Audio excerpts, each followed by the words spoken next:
ایک خوبصورت حدیث ہے۔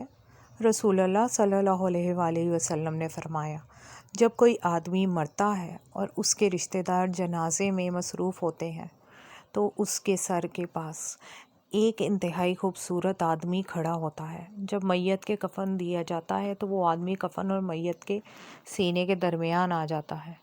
جب تدفین کے بعد لوگ گھر لوٹتے ہیں تو دو فرشتے یعنی منکر اور نکیر، جو خاص فرشتوں کے نام ہیں، قبر میں آتے ہیں اور اس خوبصورت آدمی کو مردہ آدمی سے الگ کرنے کی کوشش کرتے ہیں تاکہ وہ اس قابل ہو سکے مردہ آدمی سے اس کے ایمان کے بارے میں رازداری سے پوچھ گچھ کریں۔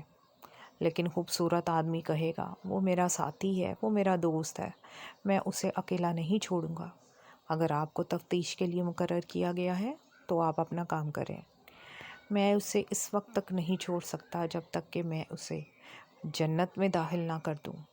اس کے بعد وہ اپنے مردہ ساتھی کی طرف متوجہ ہو کر کہتا ہے کہ میں وہ قرآن ہوں جسے تم پڑھا کرتے تھے، کبھی بلند آواز میں، کبھی دھیمی آواز میں۔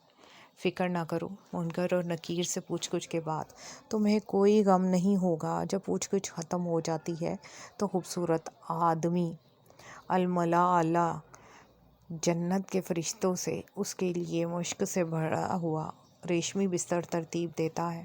رسول اللہ صلی اللہ علیہ وآلہ وسلم نے فرمایا، قیامت کے دن اللہ کے نزدیک کوئی اور سفارشی قرآن سے بڑا نہیں ہوگا، نہ کوئی نبی اور نہ فرشتہ۔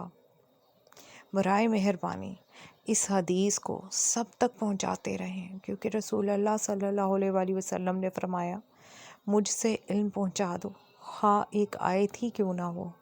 اللہ تعالی ہم سب کو یہ توفیق عطا فرمائے، آمین۔ ہم دعا کر رہے ہیں کہ مدرجہ بالا پیغام کو اگلے 7 دنوں میں پوری دنیا کے کم از کم 5 ملین مسلمانوں تک پہنچا دیں انشاءاللہ۔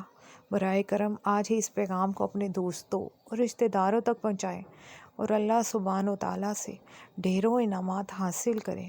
جب آپ قرآن اٹھاتے ہیں تو شیطان کو سر درد ہوتا ہے، جب آپ اسے کھولتے ہیں تو وہ گر جاتا ہے، جب وہ آپ کو پڑھتے ہوئے دیکھتا ہے تو وہ بے ہوش ہو جاتا ہے، جب آپ اسے آگے بھیجنے والے ہیں تو وہ آپ کی حوصلہ شکنی کرنے کی کوشش کرے گا۔